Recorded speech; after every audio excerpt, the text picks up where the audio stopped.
Bismillahirrahmanirrahim. Today's topic of discussion is endocrinology flash cards और यहाँ से दो SQ आने हैं। स्टार्ट करते हैं सबसे पहले एडिसन डिजीज़ से। Okay clear. तो एडिसन डिजीज़ में कितने फ्लैश कार्ड्स है वो देख लेते हैं। अच्छे खासे हैं, 7 कार्ड्स है। ओके तो स्टार्ट करते हैं हम क्वेश्चन नंबर 1 से। एड्रीनल क्राइसिस, एडिसन डिजीज़ की जो सीवियर फॉर्म होती है उसको बोलते हैं एड्रीनल क्राइसिस बोलते हैं। लाइफ थ्रेटनिंग मेडिकल इमरजेंसी होती है, स्ट्रेस की वजह से होती है, लाइक ट्रॉमा, इन्फेक्शन, सर्जरी की वजह से। किसी पेशेंट को ऑलरेडी एड्रीनल इनसफिशिएंसी है, उसको ट्रॉमा, इन्फेक्शन, सर्जरी दे दिया तो उसकी वजह से एड्रीनल क्राइसिस हो जाएगा। अब इसके जो क्लिनिकल फीचर होते हैं उसमें सर्कुलेटरी शॉक होता है, सर्कुलेटरी शॉक के साथ सीवियर हाइपोटेंशन होता है। और क्या चेंजेस देखने को मिलेगी? हाइपोनेट्रीमिया, हाइपरकलीमिया, हाइपोग्लाइसीमिया और हाइपरकैल्सीमिया होता है। इसके साथ आपको muscle cramps, vomiting, diarrhoea, fever देखने को मिलेगा। ट्रीटमेंट में आईवी फ्लूइड्स देना है, आईवी डेक्सट्रोज देना होता है, आईवी हाइड्रोकोर्टिसोन है और जो प्रेसिपिटेटिंग फैक्टर है ट्रॉमा, इन्फेक्शन, सर्जरी उसको ठीक करना है। Next is causes of adrenocortical insufficiency, दो में डिवाइड करना है, एक्यूट और क्रॉनिक। एक्यूट में आपका वाटर हाउस फ्लैट्रेशन सिंड्रोम है और क्रॉनिक में आपका प्राइमरी के अंदर आपका एडिसन डिजीज आ जाता है जिसमें एड्रीनल कॉर्टेक्स के अंदर मसला खुद है। लाइक डेवलप्ड कंट्री के अंदर ऑटोइम्यून डिजीज है और पाकिस्तान के अंदर टीबी आ जाएगा। इसके अलावा HIV, मेटास्टेटिक कैंसर है, बायलैटरल एड्रीनलेक्टेमी है। सेकेंडरी एड्रीनल इनसफिशिएंसी के अंदर आपका कोई बंदा काफी अर्से से ग्लूकोकॉर्टिकॉइड इस्तेमाल कर रहा है, वो अगर डिसकंटिन्यू कर ले, या एंटीरियर पिट्यूटरी का या हाइपोथैलेमस का मसला है, ACTH कम होगा। अब इंपॉर्टेंट नोट, जो प्राइमरी एड्रीनल इनसफिशिएंसी है जो क्रॉनिक वाली है उसी को एडिसन बोलते हैं। प्राइमरी के अंदर कॉर्टिसोल और एल्डोस्टेरोन दोनों कम होगा जिसकी वजह से क्या होगा? ACTH काफ़ी ज़्यादा हो जाएगा। ACTH स्किन की पिगमेंटेशन कर देगा। सेकेंडरी के अंदर ACTH नहीं होता जिसकी वजह से स्किन की पिगमेंटेशन भी देखने को नहीं मिलती होती है। Clinical feature of Edison disease, तो एडिसन डिजीज के अंदर सिग्निफिकेंट वेट लॉस होता है, मलेस होता है, वीकनेस और फटीग देखने को मिलती है। वेट लॉस, वीकनेस, एनर्जी नहीं है, क्लियर। इसके अलावा nausea, vomiting, diarrhoea, abdominal pain है, पोस्चुरल हाइपोटेंशन हो जाती है, मसल की वीकनेस होती है, क्लियर। स्किन की पिगमेंटेशन होती है due to increase melanin, due to increase ACTH। Okay सही है, तो ये तो हो जाएगा।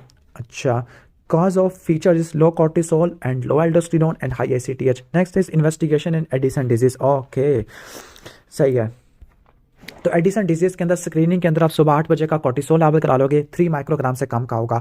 जबकि कंफर्मेशन के लिए टेट्रा को सेट्रान टेस्ट या सिनेक्थिन टेस्ट या शॉर्ट ACTH स्टिमुलेशन टेस्ट, जिसमें 250 माइक्रोग्राम ACTH देते हैं, सिंथेटिक होता है और कोर्टिसोल का लेवल नहीं बढ़ता होता। क्लियर, सही हो गया। जिसको सिनेक्थिन टेस्ट या टेट्रा को सेट्रान टेस्ट कहते हैं। बाकी अल्डोस्टेरोन के लेवल कम है, रेनिन ज़्यादा होगा। कोर्टिसोल के लेवल कम है, ACTH ज़्यादा होगा। एब्डोमिनल CT स्कैन या चेस्ट रेडियोग्राफ कर लोगे TB को रूल आउट करने के लिए। ओके बस काफ़ी, इतना काफ़ी है। और एडिसन की वजह से आपको इयोजिनोफिलिया भी देखने को मिलता होता है, क्लियर। और पैरास ओके यानी जो इयोजिनोफिलिया एडिसन में, एलर्जी में और पैरासाइट्स में और ड्रग में भी देखने को मिलता होता है। ठीक हो गया, क्लियर। जब भी आपको इयोजिनोफिलिया मिले सिनेरियो में तो आपने एडिसन को भी इसमें डिफरेंशियल में रखना होता है। Next is management of Edison disease. तो एडिसन डिजीज की मैनेजमेंट में सबसे पहले आपने रिससिटेट करना है आईवी फ्लूइड से। इसके बाद 10% डेक्सट्रोज है हाइपोग्लाइसीमिया के लिए, और ग्लूकोकॉर्टिकॉइड के लिए हाइड्रोकॉर्टिसोन, मिनरलोकॉर्टिकॉइड के लिए फ्लोट्रोकॉर्टिसोन होता है, और एंटी ट्यूबरकुलर ड्रग भी इस्तेमाल कर सकते हैं। Next is types of adrenocortical insufficiency. Okay तो जो एड्रीनोकॉर्टिकल इनसफिशिएंसी होती है, ऑलरेडी एक्सप्लेन कर चुका, दो तरह की होती है, एक्यूट और क्रॉनिक होती है। क्रॉनिक को आपने दो में डिवाइड करना है, प्राइमरी और सेकेंडरी होता है। जब ACTH और cortisol, when are ACTH and cortisol level highest during the day. Okay तो कब हाईएस्ट होते हैं? ये सुबह के 8 बजे होते हैं। सबसे कम होते हैं मिडनाइट पर। क्लियर, ऑलमोस्ट ये हो जाएगा हमारा अच्छे से। Next is Conn syndrome. Okay जिसको बोलते हैं primary hyperaldosteronism due to due to adrenal gland adenoma. Cause of hyperaldosteronism. Okay hyperaldosteronism को दो में डिवाइड करना है, प्राइमरी और सेकेंडरी। प्राइमरी में अल्डोस्टेरोन सिक्रेटिंग ट्यूमर होता है एड्रीनल ग्लैंड का। ओके एक्सेस अल्डोस्टेरोन होगा जो कि फीडबैक सप्रेशन करवा देगा रेनिन की। ओके रेनिन की क्या करवा देगा? फीडबैक सप्रेशन करवा देगा। ओके तो इसमें डिफरेंशिएटिंग पॉइंट होता है ARR रेशियो करा लोगे। अगर ARR 20 से ज़्यादा का है तो वो प्राइमरी होता है। काज के अंदर एडिनोमा जिसको कॉन सिंड्रोम कहते हैं, बायलैटरल हाइपरप्लेजिया या एड्रीनल कैंसर है। सेकेंडरी जो कि मोस्ट कॉमन होता है, एक्सेसिव रेनिन प्रोडक्शन की वजह से होता है। इसमें ARR रेशियो 20 से कम होती है, क्लियर। और कहने का मतलब है रेनिन ज़्यादा होगा in response to inadequate renal perfusion या हाइपोटेंशन, यानी हाइपोटेंशन हुआ डायबिटिक लेने की वजह से, कार्डिक फेलियर की वजह से, लीवर फेलियर की वजह से, रीनल आर्टरी स्टेनोसिस की वजह से, जिसकी वजह से सेकेंडरी हाइपर अल्डोस्टेरोनिज्म होगा। Clinical feature of primary hyperaldosteronism, hypertension होता है, पुअर कंट्रोल ऑफ BP है। ओके सोडियम ज़्यादा होगा, हाइपोकलीमिया होगा, मेटाबॉलिक एल्किलोसिस होगा जिसकी वजह से टेटनी होगी, सोडियम की रिटेंशन होती है, एडीमा होगा, पोलीयूरिया पॉलीडिप्सिया भी देखने को मिलता है। Investigation in primary hyperaldosteronism, potassium कम है, सोडियम ज़्यादा है, ओके, बाइकार्बोनेट भी ज़्यादा है, मेटाबॉलिक एल्किलोसिस है, रेनिन कम है, AR रेशो ज़्यादा होती है। डायग्नोस्टिक टेस्ट में ओरल सोडियम लोडिंग टेस्ट है, क्लियर, जिसमें क्या होगा, ओरल सोडियम देने से अल्डोस्टेरोन का लेवल ज़्यादा हो जाएगा यूरिन के अंदर, और प्लाज्मा अल्डोस्टेरोन यानी रेशो 20 से ज़्यादा की होती है। इसके बाद लोकेशन ऑफ कॉन एडिनोमा के लिए आप CT एब्डोमेन कराते हैं। Treatment of Conn syndrome, okay, Conn syndrome के लिए पोटेशियम की सप्लीमेंट देना क्योंकि हाइपोकलीमिया होता है। अगर यूनिलैटरल है तो एड्रीनोलेक्टमी, और अगर बायलैटरल है तो अल्डोस्टेरोन एंटागोनिस्ट है, स्पारिनोलैक्टोन और एप्लिरानोन। ओके, ऑलमोस्ट ये हो जाएगा हमारा। Next is Cushing syndrome, okay, Cushing syndrome को हम हाइपर कॉर्टिसोलिज्म भी कहते होते हैं, ओके, सही है। तो जो बेड साइड इन्वेस्टिगेशन है कुशिंग सिंड्रोम में, यूरिन डिप्स्टिक टेस्ट करा लोगे, ब्लड शुगर लेवल करा लोगे और BP करा लोगे, ओके। इसके बाद नेक्स्ट है clinical feature of Cushing syndrome, central obesity होती है, ओके, वेट गेन होता है, ट्रंकल या सेंट्रल ओबेसिटी होती है, बुफेलोस हम्प होता है, मून फेस होता है, हाइपरटेंशन होता है, हिर्सुटिज्म होता है, क्लियर, प्लेथोरिक फेस है, purplish striae, muscle weakness, ओलिगोमिनूरिया, fungal infection होगा, और लैब्स में आपको ग्लूकोज का लेवल ज़्यादा होगा।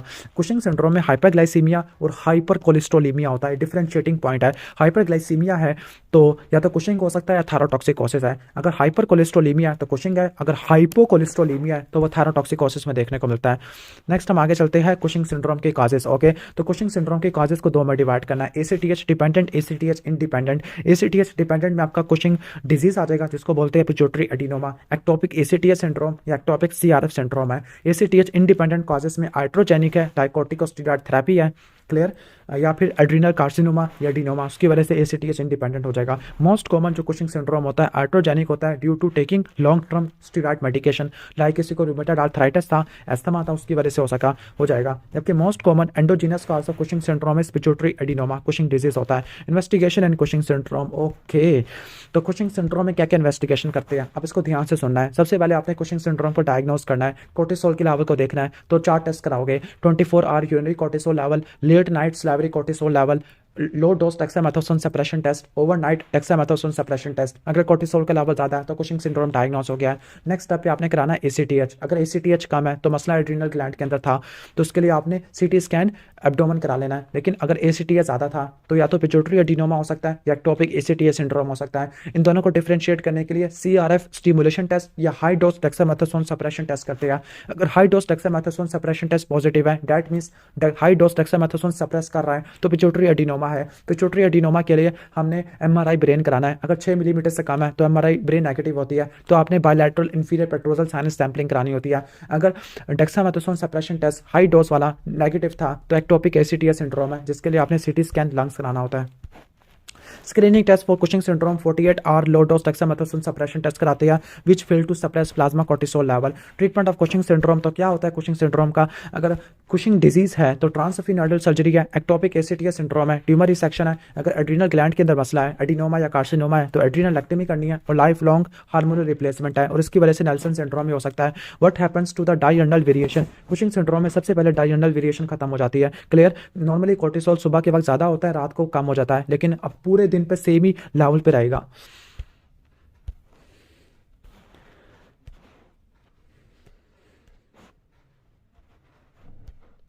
Next is pheochromocytoma. फियोक्रोमोसाइटोमा में जो एंटी हाइपरटेंसिव होती है, सबसे पहले फिनॉक्सीबेंजीन देते हैं, इरिवर्सिबल अल्फा एगोनिस्ट होती है, बल्कि अल्फा ब्लॉकर लिखना चाहिए था, ओके। फिर आपने बीटा ब्लॉकर आपने इस्तेमाल करने होते हैं। अगर आपने बीटा ब्लॉकर अकेले दे दिया है तो क्या होगे, जो बीटा रिसेप्टर होगी वो अनअपोज्ड, बीटा रिसेप्टर ब्लॉकेज की वजह से अनअपोज्ड अल्फा स्टिमुलेशन होगी और हाइपरटेंशन हो जाएगा। तो पहले फिनॉक्सीबेंजीन फिर बीटा ब्लॉकर आपने देने हैं। नेक्स्ट है clinical feature of pheochromocytoma, 5 P's होते हैं, पेन, पर्स्पिरेशन, पैलर, ओके, और प्रेशर और पैलर आपको देखने को मिलता है। पेन में हेडेक होता है, स्वेटिंग होती है, पाल्पिटेशन है, एपिसोडिक हाइपरटेंशन और पैलर देखने को मिलेगा। रूल ऑफ 10 अप्लाई होता है। रूल ऑफ 10 ये होता है कि अच्छा, ये फियोक्रोमोसाइटोमा ना, ये रेयर ट्यूमर होता है क्रोमेफिन टिश्यू का, okay, clear.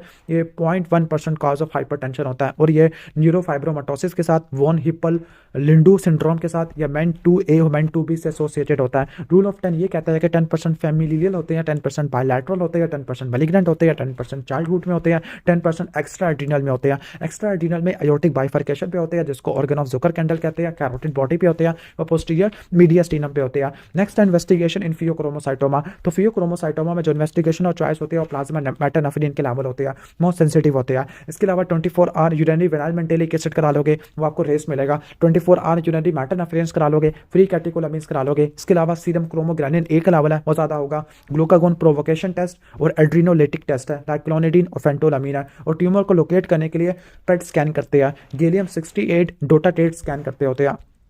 Next is management of phaeochromocytoma. Okay, तो मैनेजमेंट के अंदर क्या होता है, सबसे पहले आपने प्री ऑपरेटिव मैनेजमेंट करनी होती है। क्लियर, 6 हफ्तों तक हम उसको मेडिकल मैनेजमेंट देते होते हैं। प्री ऑपरेटिव प्रिपरेशन के अंदर अल्फा ब्लॉकर है, फिनॉक्सीबेंजामीन है, फिर बीटा ब्लॉकर देंगे 6 हफ्तों तक। इसके अलावा हाई सोडियम डाइट देंगे। ओके, और अगर अनकंट्रोल्ड हाइपरटेंशन है फिर भी कंट्रोल नहीं हो रही तो आपने क्या देना है, ओके, एम सी बल्कि एम रट्टा मान लो, एम टायरोसिन, निकार्डेपिन और अवॉइड डायूरेटिक है। लास्ट है मैनेजमेंट ऑफ फियोक्रोमोसाइटोमा, तो 1 सेकेंड सेम आ जाएगा। अच्छा, what are the endocrine disease which can cause hyperglycaemia और डायबिटीज करवा सकते हैं, सेकेंडरी डायबिटीज करवा सकते हैं। तो कुशिंग है, थायरोटॉक्सिकोसिस है, फियोक्रोमोसाइटोमा है और एक्रोमेगाली होती है। क्लियर, अब इसमें से रट्टा मार लेना कि जो फियोक्रोमोसाइटोमा होता है, थायरोटॉक्सिकोसिस होता है और कुशिंग होता है। ओके, बल्कि चारों ही हाइपरटेंशन करवा देते हैं। क्लियर, हाइपरटेंशन और डायबिटीज सारे करवा देते हैं। ओके, ऑलमोस्ट ये हो जाएगा हमारा। इसके बाद हम डायबिटीज़ मेलाइटिस वाला टॉपिक है। ओके, तो इसमें नो फ्लैश कार्ड्स है। Clinical feature of diabetes mellitus में 3P होते हैं, polyuria, polydipsia, polyphagia, weight loss होता है। क्लियर, और प्लस कोई एक्यूट या क्रॉनिक कॉम्प्लिकेशन हो सकती है। एक्यूट कॉम्प्लिकेशन में पता है कि DKA, hyperosmolar non ketotic coma, hypoglycaemia या फिर आपको लैक्टिक एसिडोसिस होती है। क्रॉनिक पे आपको मैक्रोवास्कुलर और माइक्रोवास्कुलर में डिवाइड करना है। Okay, criteria for establishing diagnosis of diabetes या इम्पेयर्ड फास्टिंग ग्लूकोज या प्री डायबिटीज होता है। क्लियर, तो कौन कौन से टेस्ट कराते होते हैं डायबिटीज़ में, आप यूरिन टेस्ट करते हैं ग्लूकोज कीटोन्स या प्रोटीन को देखने के लिए, डिपस्टिक करते हैं, ब्लड्स के अंदर आप blood sugar level, fasting blood sugar level, OGTT, HbA1c, lipid profile करते होते हैं। क्लियर, अब इसको डायग्नोस कैसे करना होता है WHO के मुताबिक। क्लियर, जो डायबिटिक एसोसिएशन है वो ये कहती है कि डायबिटीज लेवल करने के लिए फास्टिंग ब्लड ग्लूकोज लेवल 126 से ज़्यादा का होना चाहिए, RBS या OGTT 200 से ऊपर होना चाहिए या HbA1c 6.5 से ज़्यादा देखने को मिलना चाहिए। अगर पेशेंट सिम्प्टोमेटिक है तो एक एब्नॉर्मल लेबोरेटरी वैल्यू, और अगर एसिम्प्टोमेटिक है तो 2 चीज़ें चाहिए होती है। इम्पेयर्ड कब लेबल करते होते हैं, इम्पेयर्ड जब लेबल करते हैं जब फास्टिंग वाला आपको 100 से लेकर 125 के दरमियान, वैसे 110 से लेकर 125 के दरमियान होता है, लेकिन 100 से लेकर 125 कर लो। और जो OGTT होता है या RBS होता है 140 से लेकर 199 के दरमियान, और HbA1c 5 कहने का मतलब है 7 से लेकर 6.4 के दरमियान में आपको देखने को मिलता होता है। और जो भी कहने का मतलब है प्री डायबिटीज़ वाले पेशेंट होते हैं उनको अगले 5 साल में डायबिटीज़ वगैरह हो सकती होती है। क्लियर, और इसके अलावा कोई कार्डियोवास्कुलर कॉम्प्लिकेशन भी हो सकती है। और याद रख लेना कि अगर आपने मिलीमोल को मिलीग्राम पर डेसीलीटर में कन्वर्ट करना है तो आपने 18 से मल्टीप्लाई कर देना है। क्लियर, और HbA1c जो 6.5 होता है वो कितने के बराबर होता है, 48 के बराबर होता है, इसको आपने 8 से मल्टीप्लाई कर देना है। Next is define diabetes mellitus, group of metabolic disorder characterised by hyperglycaemia due to absolute और relative deficiency of insulin. Diabetes mellitus type 1 और टाइप 2 का क्या डिफरेंस होता है। टाइप 1 यूजुअली 40 साल से नीचे वालों में देखने को मिलती है, टाइप 2 50 साल से ऊपर वालों में देखने को मिलती है। टाइप 1 में जो ड्यूरेशन ऑफ सिम्टम्स होते हैं वीक्स में होते हैं, टाइप 2 में मंथ्स टू ईयर्स में डेवलप होते हैं। टाइप 1 में जो वेट होता है वो नॉर्मल या लो हो सकता है, टाइप 2 में वेट हमेशा ओबीज होता है। कि ओके, कीटोन बॉडी या DKA आपको टाइप 1 में देखने को मिलता है, टाइप 2 में नहीं देखने को मिलता। Rapid death without treatment with insulin type 1 में होती है, ऑटो एंटीबॉडी टाइप 1 में होती है। डायबिटिक कॉम्प्लिकेशन एट डायग्नोसिस वो आपको टाइप 2 में देखने को मिलती है। फैमिली हिस्ट्री टाइप 2 में होती है। अदर ऑटोइम्यून डिजीज टाइप 1 में होती है। अगर कोई पर्सन डायबिटीज मेलाइटिस से डायग्नोस हो गया तो कौन सी अदर इन्वेस्टिगेशन करा लोगे। ओके, रूल ये है कि जब आपको कोई एक रिस्क फैक्टर मिले कार्डियोवास्कुलर सिस्टम का तो आपने क्या क्या चीज़ें चेक करानी है, 3 चीज़ें रट्टा मार लेना, ब्लड प्रेशर, BMI और लिपिड प्रोफाइल होता है। इसके अलावा आपने डायबिटीज़ की कॉम्प्लिकेशन वगैरह देखनी है, लाइक आप क्या कराओगे, आप कहने का मतलब है यूरिन डिपस्टिक टेस्ट करा लोगे। ओके, आप क्या देखोगे, माइक्रो एल्ब्यूमिन यूरिया देखोगे, फीड की एग्जामिनेशन करोगे, आई एग्जामिनेशन करोगे, HbA1c देखोगे, और ये आप हर साल करोगे। Management of pre diabetes, okay, तो आपने डायबिटीज़ की प्रोग्रेशन को रोक देना है तो आपने डाइटरी या लाइफस्टाइल मॉडिफिकेशन आपने करनी होती है। ड्रग आप मेटफॉर्मिन दोगे, इसके अलावा दूसरे कार्डियोवास्कुलर रिस्क फैक्टर को ठीक करोगे। नेक्स्ट है management of pre diabetes. Okay, तो हो गया अच्छे से। सिग्निफिकेंस ऑफ OGTT होता है। OGTT हम फास्टिंग ब्लड ग्लूकोज जब कराते होते हैं जब किसी में impaired fasting blood glucose level है या जेस्टेशनल डायबिटीज को डायग्नोस करने के लिए या अनसर्टेनिटी होती है तो आपने OGTT करना होता है। नेक्स्ट है types of diabetes mellitus. Most common type 2 होती है, second most common type 1 diabetes होती है। Simple classification of diabetes, type 1 में बीटा सेल की डिस्ट्रक्शन होती है, एब्सोल्यूट इंसुलिन डेफिशिएंसी डिफिशिएंसी होता है, टाइप 2 में इंसुलिन की रेजिस्टेंस होती है, जेनेटिक डिफेक्ट में आपका मूडी आता है, majority onset diabetes of young है, genetic defect in insulin action है या एक्सोक्राइन पेनक्रियाटिक डिफेक्ट है या एंडोक्राइनोपैथीज है like growth hormone, Cushing syndrome, hyperthyroidism, phaeochromocytoma. Infection में साइटोमेगालो वायरस और कॉक्सैकी वायरस है, रूबेला भी होता है, और जेस्टेशनल डायबिटीज प्रेगनेंसी से एसोसिएटेड होती है। मेटाबॉलिक सिंड्रोम में आपने 5 चीज़ें रट्टा मारनी है। ओके, सेंट्रल ओबेसिटी होती है, हाइपरटेंशन होता है, ग्लूकोज इंटॉलरेंस होती है यानी इंसुलिन रेजिस्टेंस आपको देखने को मिलती है, टैग का लेवल ज़्यादा होता है, एचडीएल कम देखने को मिलता होता है। ये मेटाबॉलिक सिंड्रोम के फीचर्स आपको मैंने बता दिया है। इसके अलावा micro albumin urea, fibrinogen, uric acid level ज़्यादा होता है, इंक्रीज सिंपैथेटिक एक्टिविटी होती है। मेटाबॉलिक सिंड्रोम का दूसरा नाम है इंसुलिन रेजिस्टेंस सिंड्रोम या सिंड्रोम एक्स।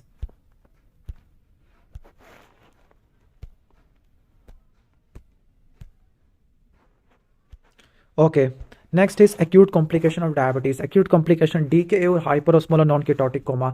तो डीके में क्या होता है, डिहाइड्रेशन एसिडोसिस होती है, लाइक ड्राई स्किन होगा, जेवीपी कम हो जाएगी, हाइपोटेंशन होता है, टैकीकार्डिया इंपॉर्टेंट है, कुस्मोल ब्रीदिंग होती है, नोजिया वॉमिटिंग होती है, एब्डोमिनल पेन है, फ्रूटी एसीटोन ब्रेथ होती है, पोलीयूरिया पोलीडिप्सिया होता है। ओके, जो इसकी most common cause of death होती है वो सेरेब्रल एडीमा होता है, जिसका कैसे पता लगेगा, कोमा, ड्राउजीनेस, कन्फ्यूजन, सीजर से या हाइपोथर्मिया से। इसके बाद नेक्स्ट आ जाती है clinical feature of hypoglycaemia. Okay, ठीक है। अब क्लिनिकल, अब सिम्टम्स ना दो चीज़ों की वजह से होते हैं। जब हाइपोग्लाइसीमिया होता है ना, तो एक तो ऑटोनॉमिक नर्वस सिस्टम एक्टिवेट हो जाता है, दूसरा ब्रेन को ग्लूकोज नहीं मिलता, जिसको बोलते हैं न्यूरोग्लाइकोपीनिया।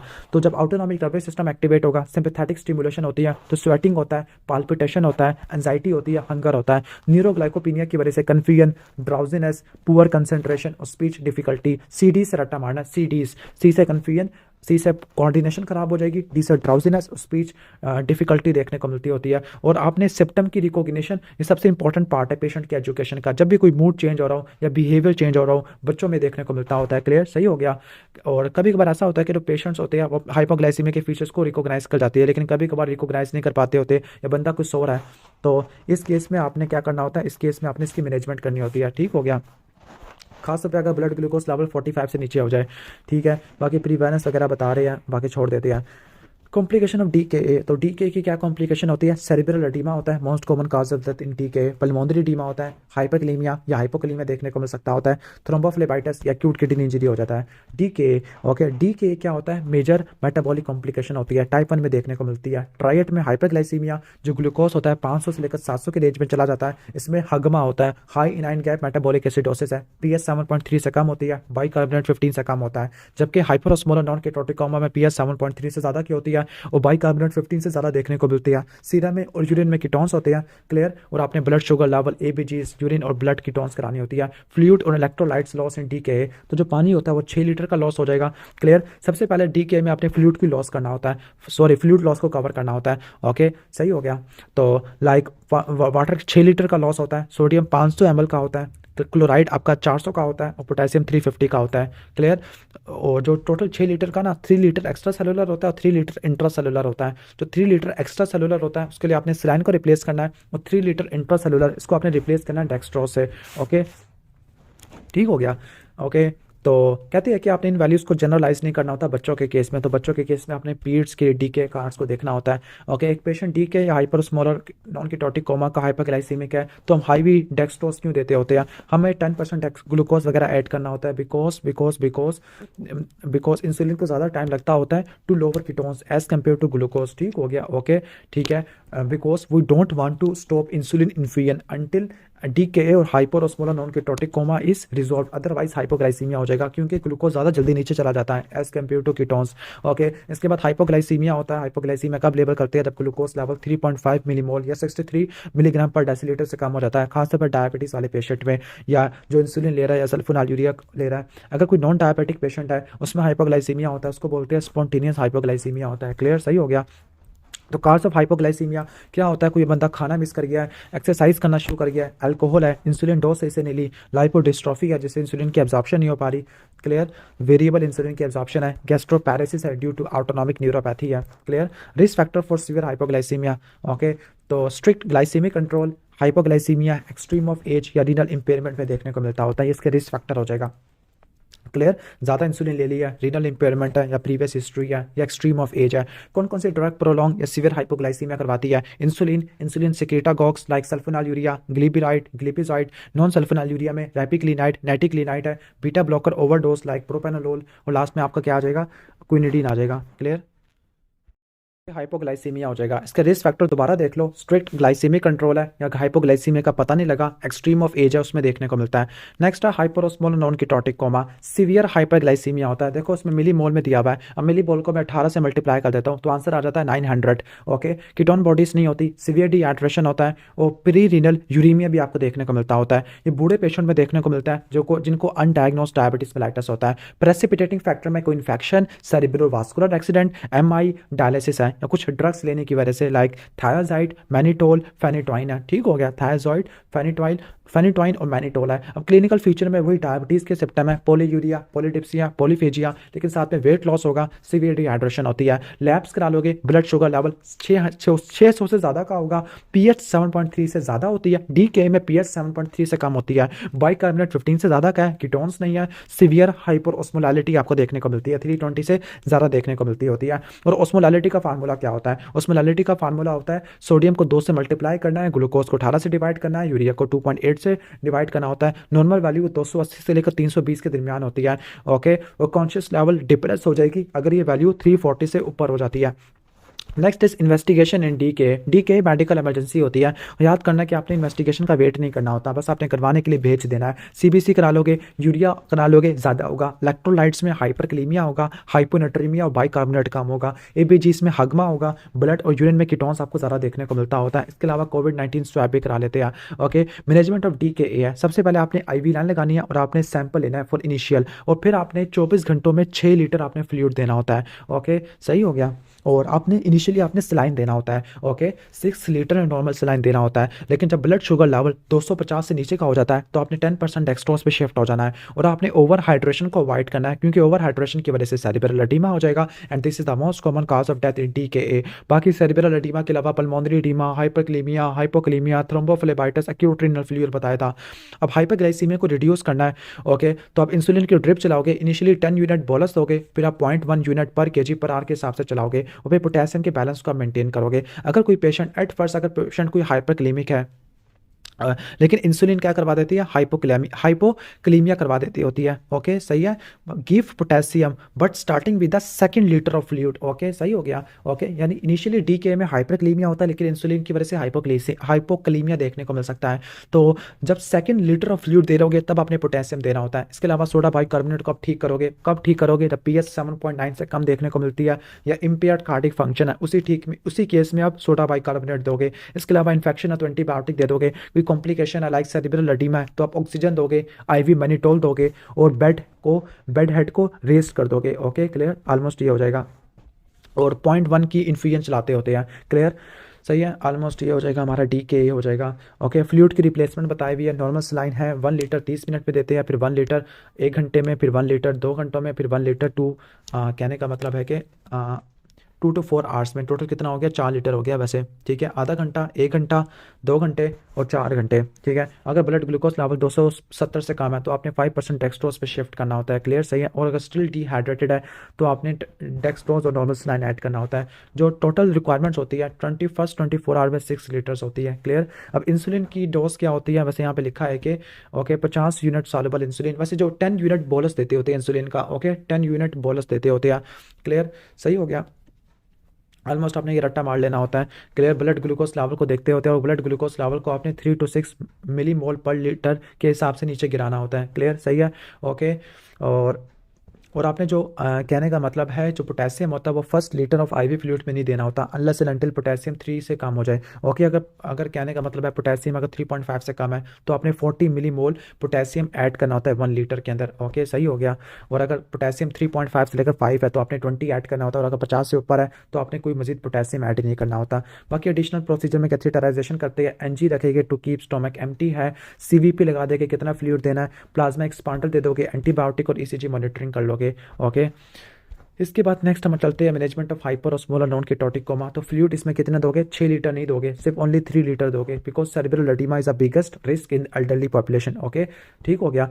तो और इसके अलावा जो हम सलाइन इस्तेमाल करते हैं वो हम 0.5 normal saline, half normal saline इस्तेमाल करते होते हैं। और इंसुलिन का जो रेट होता है वो 0.05 होता है। Clear. Correction of potassium balance lactic acidosis को ठीक कर लेते हैं। मैनेजमेंट ऑफ हाइपोग्लाइसीमिया, हाइपोग्लाइसीमिया तो जनरल मैनेजमेंट क्या होती है। ओके, तो सबसे पहले आपने, अगर पेशेंट कॉन्शियस है तो आपने ओरल कार्बोहाइड्रेट देने होते हैं, लेकिन अगर पेशेंट अनकॉन्शियस है, स्वालो नहीं कर सकता, तो आईवी डेक्सट्रोज या आईएम ग्लूकागोन है। क्लियर, ठीक हो गया। विस्कस ग्लूकोज जेल या जैम वगैरह बकल कैविटी पे अप्लाई कर सकते होते हैं, और पेशेंट यूजुअली कॉन्शियसनेस को वापस रीगेन कर लेता है 30 to 60 मिनट में। 10% डेक्सट्रोज स्लो इन्फ्यूजन देनी होती है टू अवॉइड रिकरेंस है। क्लियर, ऑलमोस्ट ये हो जाएगा। और ऑक्ट्रियोटाइड देते हैं in case of recurrent hypoglycaemia, not on lactic acidosis है। ओके, अब लैक्टिक एसिडोसिस में कहते हैं कि in coma due to lactic acidosis है। ओके, तो इसमें क्या हिस्ट्री मिलती है, कोई अगर पेशेंट है जो कि डिहाइड्रेटेड है और मेटफॉर्मिन ले रहा है टाइप 2 डायबिटीज मेलाइटिस में। ओके, सही है, तो इसमें आपने लैक्टिक एसिडोसिस सस्पेक्ट करना होता है। अब पेशेंट की ब्रेथ में आपको कोई एसीटोन्स या कीटोन यूरिया नहीं देखने को मिलेगा, लेकिन पीएच काफ़ी ज़्यादा रिड्यूस्ड होती है और अनाइन गैप भी ज़्यादा आपको देखने को मिलता है, लेकिन कीटोन बॉडीज नहीं देखने को मिलेगी। डायग्नोसिस को मजीद कंफर्म करने के लिए हाई ब्लड लैक्टेट लेवल करा लोगे, 5 मिलीमोल से ज़्यादा कलेक्टेड देखने को मिलता है। ट्रीटमेंट में सोडा बाइकार्बोनेट होता है ताकि पीएच को 7.2 से ऊपर रख ले। इंसुलिन और ग्लूकोज देते होते हैं। क्लियर, सही हो गया। इसके अलावा सोडियम डाइक्लोरो एसीटेट, ये भी लैक्टेट के लेवल को कम कर देता है। प्रेसिपिटेटिंग फैक्टर ऑफ DKA, अगर कोई इंसुलिन की डोज को मिस कर गया, इन्फेक्शन, अल्कोहल या प्रेगनेंसी है। नेक्स्ट है prevention of recurrence of hypoglycaemia, तो उसके लिए क्या करते होते हैं कि रिकरेंस ना हो तो आपने 10% डेक्सट्रोज चलाते होते हैं। डाइट और फिजिकल एक्टिविटी में एडजस्टमेंट करते होते हैं, डोज में एडजस्टमेंट करनी है और इंसुलिन की टाइमिंग में एडजस्टमेंट करनी होती है। ओके, एक्यूट कॉम्प्लिकेशन ऑफ क्या क्या एक्यूट कॉम्प्लिकेशन होती है, DK होती है, हाइपरोस्मोलर नॉन कीटोटिक कोमा होता है, हाइपोग्लाइसीमिया होता है और लैक्टिक एसिडोसिस होता है। What happens to the potassium level in DKA, तो नॉर्मली हाइपरक्लीमिया होता है लेकिन टोटल बॉडी पोटेशियम लेवल क्या हो जाता है, कम देखने को मिलता होता है। और अगर हाइपरक्लीमिया होता है तो आपने IV कैल्शियम ग्लूकोनेट देना होता है, पोटेशियम को सेल के अंदर भेजना होता है। कैसे भेजोगे, साबा से भेजोगे, IV ग्लूकोज या 5 इंटरनेशनल यूनिट इंसुलिन दोगे या सोडा बाइकार्बोनेट दे दोगे। और पोटेशियम को बॉडी से बाहर निकालना है तो IV फिरासिमाइड है, नॉर्मल सलाइन है, डिजोनियम है और डायलिसिस आ जाएगा। Okay, next is chronic complication of diabetes. Okay,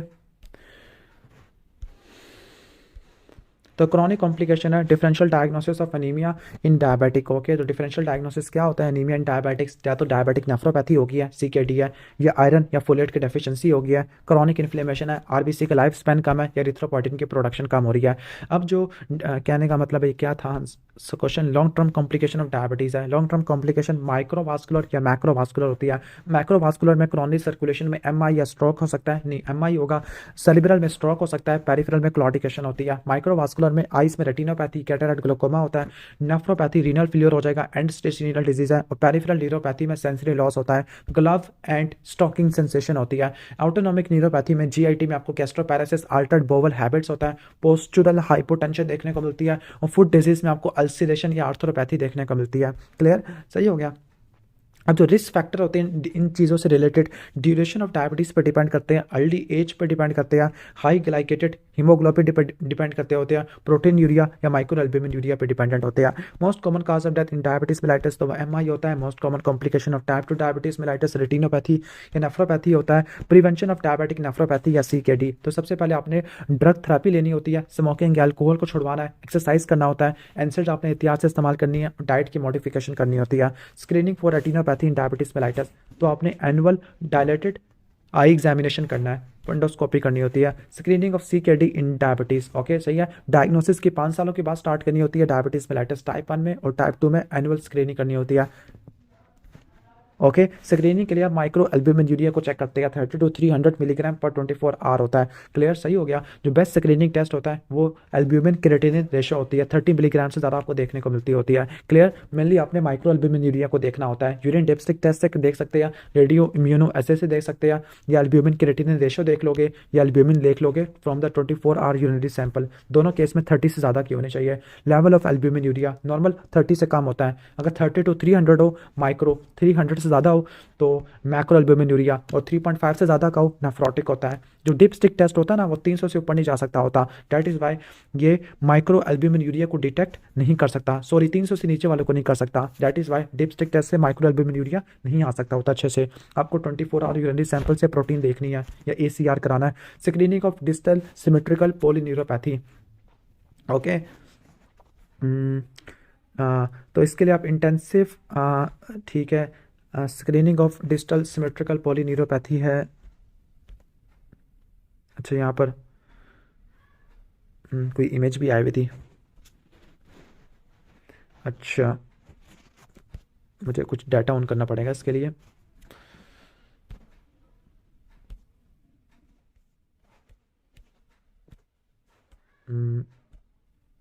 I think कोई इमेज वगैरह नहीं है, चलो सही है।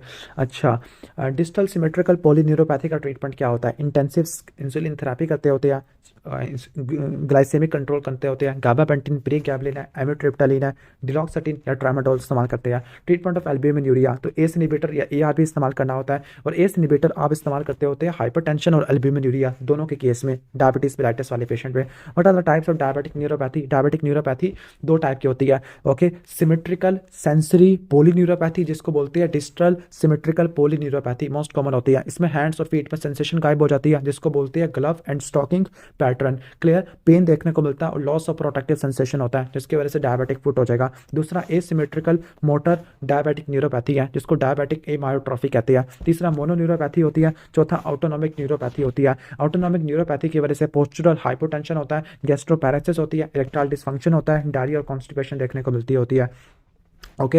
अब ऑटोनॉमिक न्यूरोपैथी में पोस्चुरल हाइपोटेंशन है। पोस्चुरल हाइपोटेंशन में जो सिस्टोलिक ब्लड प्रेशर होता है 20 से ज़्यादा गिर जाता है और जो डायस्टोलिक है वो 10 से ज़्यादा गिर जाता है। ट्रीटमेंट में फ्लूट्रोकॉर्टिसोन और सपोर्टिव स्टॉकिंग्स है। गैस्ट्रोपैरेसिस के लिए मेटाक्लोप्रामाइड, इरिथ्रोमाइसिन है। डायरिया और कॉन्स्टिपेशन के लिए, डायरिया के लिए लोप्रामाइड और कॉन्स्टिपेशन के लिए लैक्सेटिव है। एटोनिक प्लेटर के लिए इंटरमिटेंट सेल्फ कैथेटराइजेशन है। हाइपर हाइड्रोसिस के लिए पसीना ज़्यादा आ रहा है तो एंटीमस्क्रीनिक है। रेक्टाइल डिसफंक्शन के लिए sildenafil, okay. Next is management of diabetes, okay. इसमें 8 फ्लैश कार्ड्स हैं।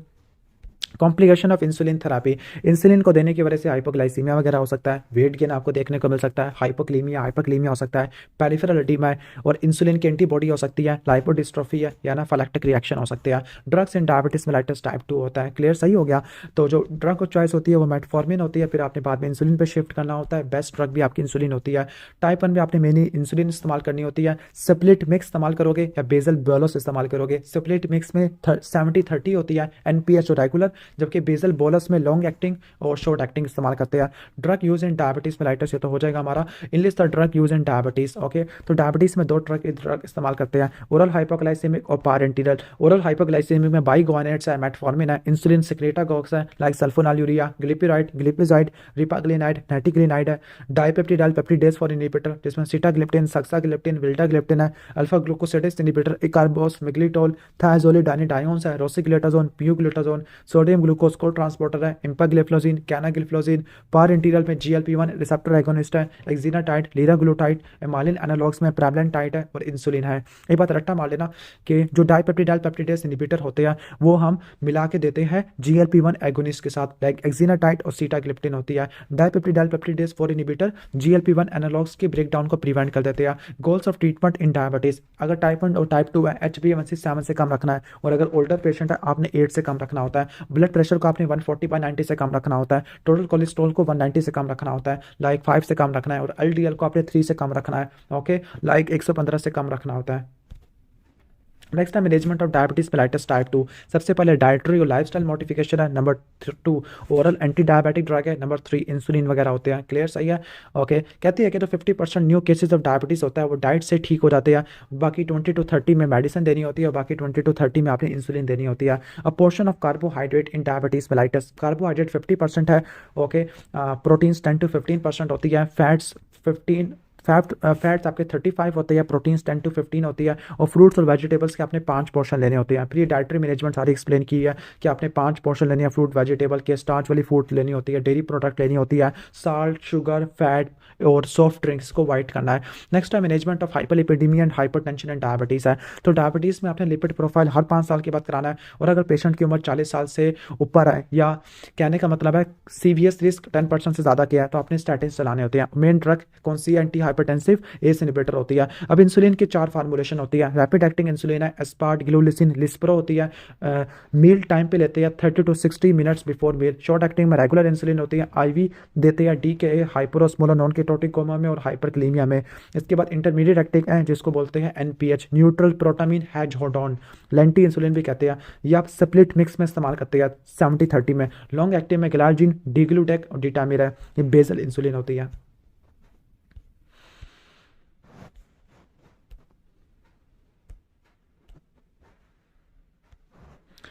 Okay, next is carcinoid syndrome. Carcinoid syndrome एक निमोनिक होता है, BFTR, ब्रोंकोस्पाज्म, फ्लशिंग, डायरिया, और आपको राइट साइडेड हार्ट लीजन देखने को मिलती है। कार्सिनॉइड सिंड्रोम जब होते हैं जब कार्सिनॉइड ट्यूमर सिस्टमिक सर्कुलेशन पे पहुंच जाता होता है। क्लियर? यानी अगर लीवर को इन्वॉल्व करेगा तो लीवर पे मेटाबॉलिज्म नहीं हो पाएगा और सिस्टमिक सर्कुलेशन में चले जाते होते हैं। अब clinical feature of carcinoid syndrome, small bowel obstruction होती है due to tumour mass, intestinal ischaemia होगा due to mesenteric infiltration, hepatic metastasis होगी तो आपको हेपेटोमेगाली जॉन्डिस मिलेगा, flushing, wheezing, diarrhoea, right sided valvular lesion like tricuspid insufficiency, pulmonary stenosis है, right ventricular endocardial plaque है, और फेशियल टेलैंजेक्टेसिया होता है। यूरिन के अंदर 5 हाइड्रोक्सी इंडोल एसिटिक एसिड के लेवल को मॉनिटर करते होते हैं। क्लियर? अब जो होते हैं ना आपके, यानी जो कार्सिनॉइड ट्यूमर होते हैं एंटीरोक्रोमैफिन सेल से निकलते हैं, सिरोटिनिन प्रोड्यूस करते हैं, आइलियम में होते हैं, मोस्ट कॉमन वैसे अपेंडिक्स में भी हो सकते हैं, लोकलाइज स्प्रेड होता है, and the okay and the potential for metastasis, यानी अगर 2 सेंटीमीटर से ज़्यादा के होगे तो लीवर तक पहुंच सकते होते हैं। ओके, और ये स्लोली ग्रो करते होते हैं। कौन सी इन्वेस्टिगेशन कराते हैं? 5 हाइड्रोक्सी इंडोल एसिटिक एसिड के लेवल कराते हैं। इसके अलावा क्रोमोग्रेनिन लेवल एक लोगे ज़्यादा होगा, सेरोटोनिन का लेवल ज़्यादा होगा, न्यूरॉन स्पेसिफिक इनोलेस है। बाकी CT scan, MRI, PET scan, somatostatin receptor scintigraphy. Treatment of carcinoid syndrome है, सर्जिकल रिसेक्शन करना होता है। ओके, अगर कार्सिनॉइड ट्यूमर है तो सर्जिकल रिसेक्शन है, कार्सिनॉइड सिंड्रोम है तो हेपेटिक मेटास्टेसिस हो चुकी है तो आपने पैलिएटिव मैनेजमेंट करनी होती है, लाइक लीवर के ट्यूमर को एक्साइज करना होता है, कीमो देनी होती है, हेपेटिक आर्टरी एम्बोलाइजेशन करनी है, और ऑक्ट्रियोटाइड कर सकते होते हैं। बाकी ट्रीटमेंट क्या होता है? डाइट की सप्लीमेंटेशन लेनी है, नियासिन वाली डाइट की। ओके, ब्रोंकोस्पाज्म, वीजिंग हो रही है तो ब्रोंकोडायलेटर इस्तेमाल करना है, हार्ट फेल हो रहा तो डायूरेटिक है, डायरिया हो रहा तो anti diarrhoeal drug like loperamide, diphenoxylate है, और सोमैटोस्टैटिन एनालॉग्स है, ऑक्ट्रियोटाइड। सर्जरी में surgical resection of carcinoma.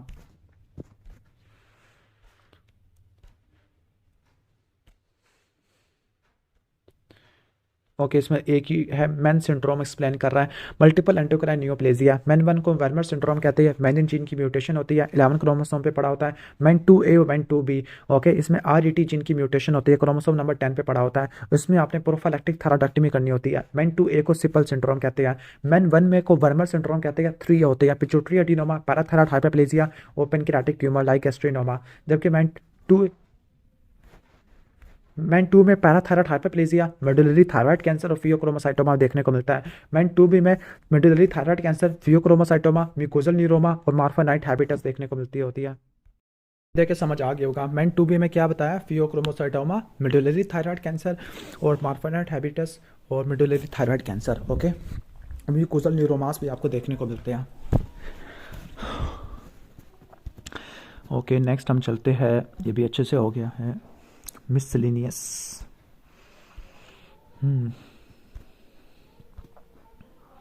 Okay, second test in acromegaly after IGF-1। Okay, IGF-1 के बाद इंसुलिन लाइक ग्रोथ फैक्टर के बाद हम कराते हैं oral glucose tolerance test acromegaly में। Diagnostic test for Addison disease तो क्या होता है? शॉर्ट ACTH स्टिमुलेशन टेस्ट, जिसको सिनेक्थिंग टेस्ट कहते हैं। Drug of choice for diabetes mellitus तो वो मेटफॉर्मिन होती है, ये ग्लूकोज की अपटेक को यूटिलाइजेशन को बढ़ा देती है। Fluid of choice in DKA तो वो कौन सा देती है? डेक्सट्रोज लाइन देती है। ओके, अगर इंसुलिन का लेवल ज़्यादा है, नॉर्मल C पेप्टाइड है और 10% डेक्सट्रोज से रिस्पॉन्ड कर जाता है तो ये एक्सोजीनस इंसुलिन ली गई है। ठीक हो गया। Okay, investigation of choice for thyroid disorder तो TSH कराते हैं। सेकंड लाइन आपका फ्री T4 होता है। ओके, पिट्यूटरी सिप्टम है और आइज की प्रॉब्लम है। ओके, तो प्रोलैक्टिनोमा हो सकता है तो इसके लिए आपने MRI ब्रेन करानी होती है। नेक्स्ट है स्क्रीनिंग इन डायबिटीज मेलाइटिस, तो आपने एनुअल स्क्रीनिंग करानी है नेफ्रोपैथी की by urinary albumin creatinine ratio 30 milligram से ज़्यादा की होती है। ओके, डायलेटेड आई एग्जामिनेशन करनी होती है, एनुअल फुट एग्जामिनेशन है और 5 ईयरली लिपिड प्रोफाइल कराना है। सही है। इसके बाद हम आगे चलते हैं, हाइपर पैराथायराइडिज्म वाला टॉपिक है। Okay, hyper parathyroidism causes of primary hyper parathyroidism, most common adenoma होता है, इसके अलावा पैराथायराइड हाइपरप्लेजिया या कैंसर की वजह से हो सकता है। Management of primary hyper parathyroidism, तो इसमें आपने नॉर्मल सलाइन देना है 2 से लेकर 4 लीटर पर डे, IV बिस्फॉस्फेनेट देने हैं लाइक IV जोलिड्रेनेट, अगर उससे रिस्पॉन्ड नहीं कर रहा तो डिनोसिमाब इस्तेमाल करनी है, कैल्सिटोनिन है, प्रेडनिसोलोन है, लास्ट में ओरल फॉस्फेट आ जाती है। नेक्स्ट है symptom of hyper parathyroidism. Okay, तो सिम्टम्स ऑफ हाइपर पैराथायराइडिज्म कौन से सिम्टम्स होती है, लाइक मोन्स, बोन्स, स्टोन्स, ग्रोन्स होती है। क्लियर, सही हो गया, मोन्स, बोन्स, स्टोन्स और ग्रोन्स आपको देखने को मिलता होता है। अब मोन्स में ड्राउजीनेस, कन्फ्यूजन और डिप्रेशन होती है, बोन्स में ऑस्टियोमलेशिया आपको देखने को मिलता है और आर्थराइटिस देखने को मिलता है, स्टोन्स में रीनल स्टोन होता है, पॉलीयूरिया, पॉलीडिप्सिया होता है और ग्रोन्स में कॉन्स्टिपेशन और नोजिया वॉमिटिंग होती है। लैब्स में करा लोगे, प्राइमरी और टर्शियरी में PTH और कैल्शियम दोनों ज़्यादा होंगे, सेकेंडरी केस में PTH ज़्यादा होगा लेकिन सीरम कैल्शियम कम होगा। Types of hyper parathyroidism. Okay, primary, secondary, tertiary होता है। प्राइमरी में पैराथायराइड ग्लैंड का अपना मसला होता है, PTH ज़्यादा प्रोड्यूस होता है, ज़्यादा PTH होगा, कैल्शियम ज़्यादा होगा, फॉस्फेट कम होता है।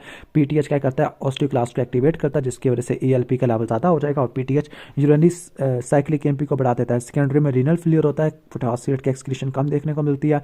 ओके, जिसकी वजह से क्या होगा, सीरम कैल्शियम कम हो जाएगा। क्लियर, लैब्स में क्या होगा, PTH आपको कम देखने को PTH ज़्यादा होता है, कैल्शियम कम होगा, फॉस्फेट ज़्यादा होगा, ALP का लेवल ज़्यादा होगा, यूरिनरी साइक्लिक MP भी ज़्यादा होगा। टर्शियरी में तीनों चीज़ें ज़्यादा देखने को मिलेगी, लाइक PTH भी ज़्यादा, कैल्शियम भी ज़्यादा, फॉस्फेट भी ज़्यादा, ALP भी ज़्यादा और साइक्लिक MP भी ज़्यादा।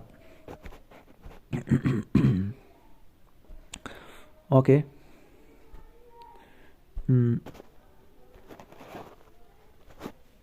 Okay, cause of hypoparathyroidism. Okay, तो कॉजेज ऑफ हाइपोपैराथायराइडिज्म तो क्या क्या होते हैं। ओके, तो कॉज में आपका ऑटोइम्यून डैमेज होता है जो होता है पैराथायराइड ग्लैंड, या सर्जिकल एक्सियन या डाइजॉर्ज सिंड्रोम होता है। मैनेजमेंट ऑफ हाइपोपैराथायराइडिज्म, तो 10% कैल्शियम ग्लूकोनेट और कार्डिक मॉनिटरिंग करनी है और अगर हाइपोमैग्नीसीमिया भी है तो मैग्नीशियम क्लोराइड भी देना होता है। साइंस के अंदर क्या होता है, लो हाइपोकैल्सीमिया होता है तो सिरकुम ओरल नंबरेंस होती है, मसल स्पैज़म होगा, टेटनी होती है तो चॉपस्टिक साइन या ट्रोजियो साइन आपको देखने को मिलेगा। ओके, बच्चों पे क्या ट्राइड होता है, लैरिंजियल स्पैज़म, स्ट्राइडर और कन्वर्जन होती है। लैब्स करा लोगे, PTH कम होगा, कैल्शियम भी कम होगा, फॉस्फेट आपको ज़्यादा देखने को मिलेगा। Okay, next is acromegaly. Okay, okay, acromegaly, clinical feature of acromegaly. Acromegaly post pubertal को अफेक्ट करता होता है। क्लिनिकल फीचर आपको मिलते हैं like thick course facial feature है। एक्रोमेगाली फेस होगा, एक्रोमेगाली फेस में लार्ज नोस होता है, प्रोगेनेथिज्म होता है, प्रोमिनेंट सुप्रा ऑर्बिटल रिजिस होती है, स्पेट लाइक हैंड एंड फीट होते हैं, ऑयली स्किन होती है, कार्डियोमेगाली होता है और विजुअल फील्ड डिफेक्ट आपको देखने को मिलते हैं। साथ में कार्पल टनल सिंड्रोम भी होगा, क्यों, क्योंकि ग्रोथ हार्मोन क्या करवाता है, सॉफ्ट टिश्यू की ग्रोथ करवा देता है जिसकी वजह से मीडियन नर्व कंप्रेस हो जाएगी। जब मीडियन नर्व कंप्रेस हो जाएगी तो जो 3.5 डिजिट्स है उनमें सेंसरी लॉस, नंबरनेस देखने को मिलती होती है। अब जो कार्पल टनल सिंड्रोम है, हाइपोथायराइडिज्म की वजह से, मिक्सोडीमा की वजह से, रूमेटॉइड आर्थराइटिस की वजह से, डायबिटीज़ की वजह से और प्रेगनेंसी की वजह से हो सकता है।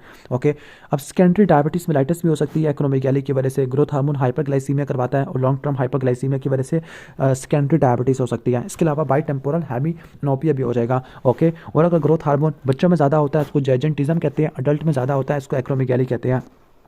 Next is investigation in acromegaly. Okay, तो इंसुलिन लाइक ग्रोथ फैक्टर 1 कराते होते हैं, बेस्ट डायग्नोस्टिक टेस्ट होता है। इसके अलावा MRI पिट्यूटरी करा लोगे। ओके, मोस्ट रिलायबल होता है, आफ्टर बायोकेमिकल टेस्ट होता है। इसके अलावा ओरल ग्लूकोज टॉलरेंस टेस्ट है जिसमें ग्रोथ हार्मोन लेवल सप्रेस नहीं हो पाएगा। क्लियर, नेक्स्ट हम आगे चलते हैं ट्रीटमेंट ऑफ एक्रोमेगाली। तो इसमें पहले ट्रांसफिनोइडल सर्जरी करते हैं, फिर मेडिकल ट्रीटमेंट है जिसमें सोमैटोस्टैटिन एनालॉग्स है, ऑक्ट्रियोटाइड, लैनियोटाइड है, ग्रोथ हार्मोन रिसेप्टर एंटागोनिस्ट है लाइक पेगविसोमेंट है और डोपामिन रिसेप्टर एगोनिस्ट है लाइक ब्रोमाक्रिप्टिन, कैबरकोलिन है। Next is what is acromegaly. तो acromegaly is caused by growth hormone secretion from macroadenoma of anterior pituitary. Okay, सही हो गया, almost अभी फिनिश हो गया हमारा एक्रोमेगाली भी। Next is prolactinoma. ओके, ठीक है, प्रोलैक्टिनोमा में 3 ही कार्ड्स है। ओके, तो इन्वेस्टिगेशन इन प्रोलैक्टिनोमा, तो प्रोलैक्टिनोमा में प्रोलैक्टिन का लेवल ज़्यादा देखने को मिलता होता है। ओके, फिर विजुअल फील्ड असेसमेंट करा लोगे, बाई टेम्पोरल हेमिनोपिया होगा, लास्ट में MRI करा लोगे। क्लियर, प्रोलैक्टिनोमा में क्या क्लिनिकल फीचर होते हैं, बिनाइन ट्यूमर है, प्रोलैक्टिन ज़्यादा प्रोड्यूस होगा। ओके, चूंकि ब्रेन का ट्यूमर है तो आपको हेडेक, कन्वलियन देखने को मिल सकती है, बाई टेम्पोरल हेमिनोप्सिया, इसके अलावा amenorrhoea, galactorrhoea, gynaecomastia, decrease libido, impotence है और हाइपोपिट्यूटरिज्म भी हो सकता है due to mass effect. Treatment के अंदर पहले ड्रग्स देंगे फिर सर्जरी करते हैं। ड्रग्स में डोपामिन रिसेप्टर एगोनिस्ट है, ब्रोमाक्रिप्टिन, कैबरकोलिन है और स्टेरॉइड थेरेपी करते होते हैं। सर्जरी में ट्रांसफिनोइडल सर्जरी है और रेडियोलॉजिकल में एक्सटर्नल रेडियोथेरेपी करते हैं। ओके, इसके बाद नेक्स्ट हम आगे चलते हैं शीहान सिंड्रोम पर। ओके, तो शीहान सिंड्रोम आपको पता है पोस्टपार्टम पिट्यूटरी नेक्रोसिस होता है, फीमेल होती है, फेलियर टू लैक्टेट है, failure to regain menstruation after delivery है, हेयर लॉस और फटीग देखने को मिलता है। इन्वेस्टिगेशन इन शीहान सिंड्रोम, तो शीहान सिंड्रोम में पैन हाइपोपिट्यूटरिज्म होता है, सारे पिट्यूटरी हार्मोन कम होते हैं, growth hormone FSH LST SH ACTH कम होगा। ओके, सही हो गया। तो सबसे जो बेस्ट टेस्ट होता है पिट्यूटरी फंक्शन का वो ग्रोथ हार्मोन रिजर्व होता है, because growth hormone is release in hypoglycaemia. Okay, तो इसको कैसे चेक करोगे, इंसुलिन टॉलरेंस टेस्ट करा लोगे। नॉर्मली ऐसा होता है कि आप पेशेंट को इंसुलिन दोगे, हाइपोग्लाइसीमिया होगा, ग्रोथ हार्मोन की सिक्रेशन ज़्यादा हो जाएगी, लेकिन शीयान सिंड्रोम में ग्रोथ हार्मोन रिजर्व कम हो जाता है, जिसकी वजह से ग्रोथ हार्मोन रिलीज नहीं होगा। तो जो ग्रोथ हार्मोन रिजर्व टेस्ट होता है, जिसको इंसुलिन टॉलरेंस टेस्ट कहते हैं, गोल्ड स्टैंडर्ड होता है। ओके, तो मतलब कहने का मतलब है कि शीहान सिंड्रोम के लिए जो गोल्ड स्टैंडर्ड होता है वो क्या होता है, ग्रोथ हार्मोन रिजर्व या इंसुलिन टॉलरेंस टेस्ट होता है। सही हो गया, तो ऑलमोस्ट ये हो जाएगा। अच्छा, पिट्यूटरी एपोप्लेक्सी क्या होता है, अगर पिट्यूटरी ग्लैंड में सडन हैमरेज हो, यूजुअली इनटू द ट्यूमर और सिस्ट हो, तो उसकी वजह से पिट्यूटरी एपोप्लेक्सी होता है। तो अचानक कि आपको हेडेक हो, डिप्लोपिया या वियो लॉस की हिस्ट्री मिले, हाइपोपिट्यूटरिज्म हो, तो ये पिट्यूटरी एपोप्लेक्सी में देखने को मिलता है। ट्रीटमेंट क्या होता है, सर्जिकल डिकम्प्रेशन ऑफ ग्लैंड, क्योंकि क्या हो रहा है, सडन हैमरेज हो रहा है पिट्यूटरी ग्लैंड पे।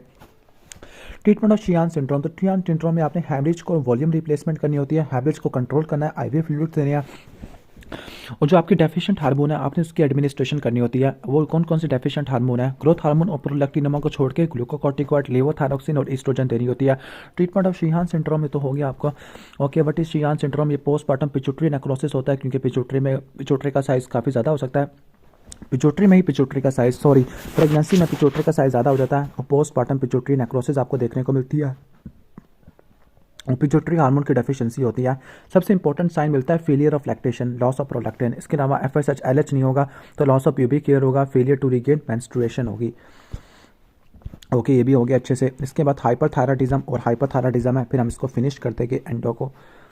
Okay, causes of thyrotoxicosis. Okay, तो जो थायरोटॉक्सिकोसिस होती है, थायरोटॉक्सिकोसिस और हाइपरथायराइडिज्म में क्या फ़र्क होता है। थायरोटॉक्सिकोसिस एक मेटाबॉलिक या क्लिनिकल सिंड्रोम होता है जिसमें T3 T4 का लेवल ज़्यादा होता है, और हाइपरथायराइडिज्म में थायराइड ग्लैंड की हाइपर एक्टिविटी की वजह से होता है।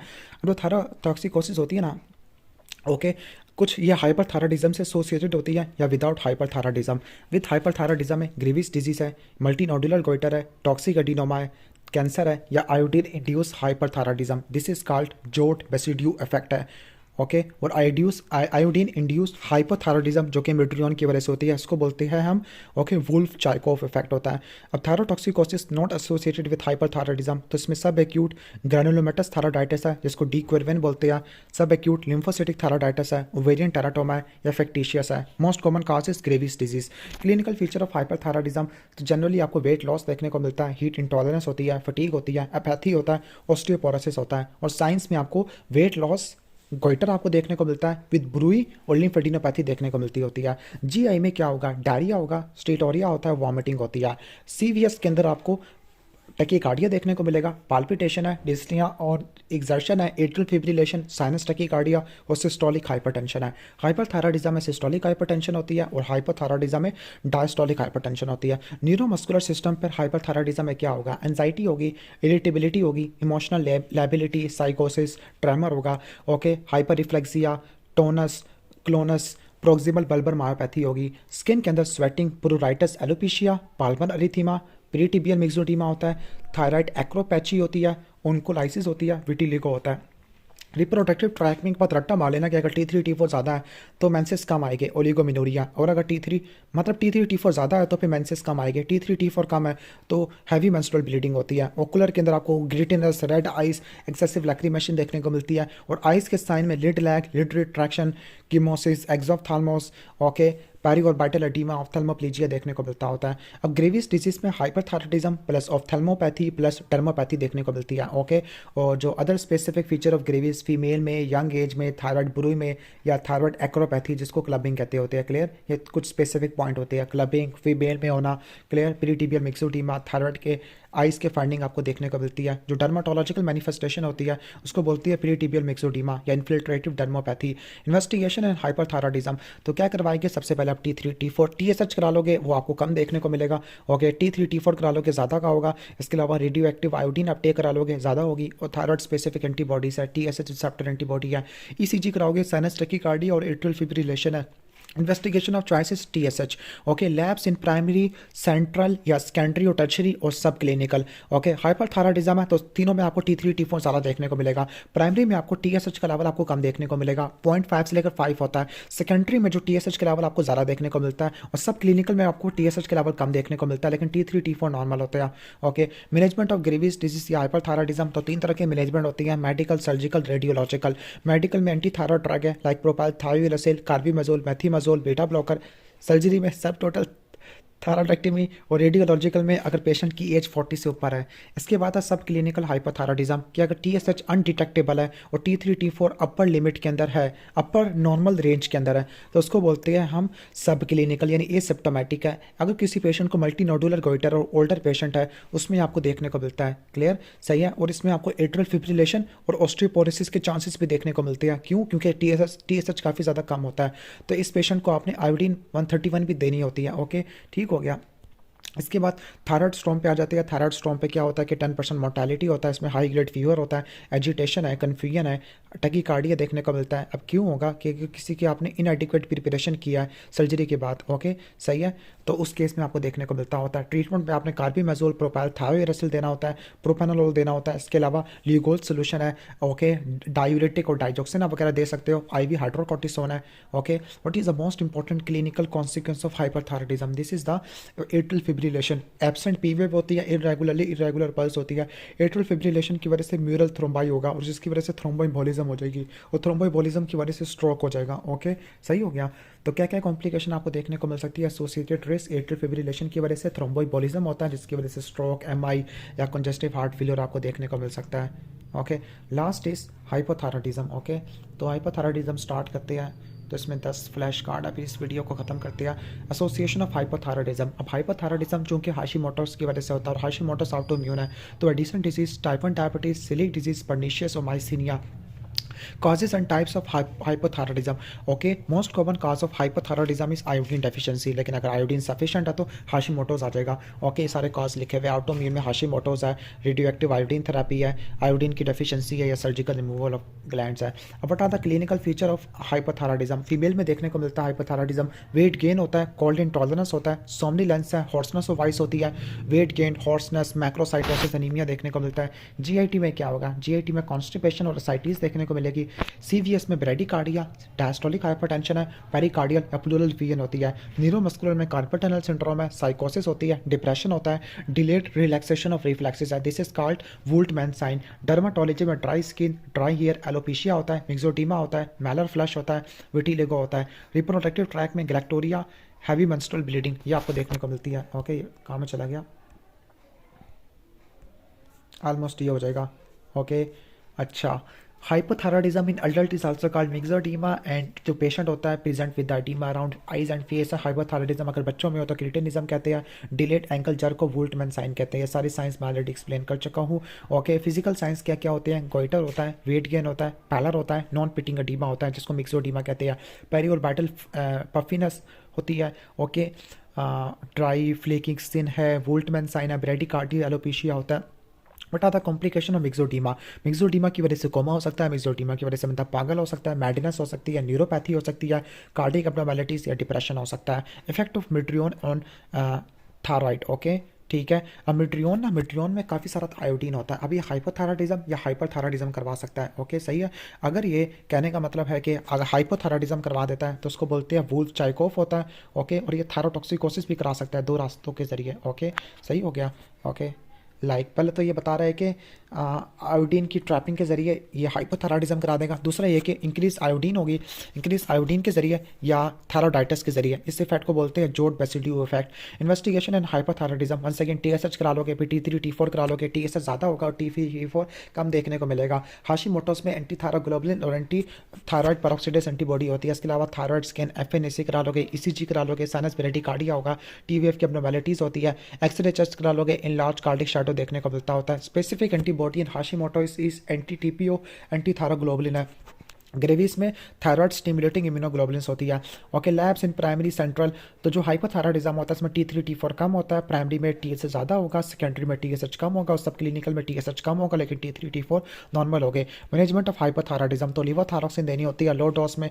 पहले लो डोज स्टार्ट करनी है 50 माइक्रोग्राम की, फिर इंक्रीजिंग डोज है, फिर मेंटेनेंस डोज है। इंक्रीजिंग में 100 है और मेंटेनेंस में 150 आ जाएगा आपका।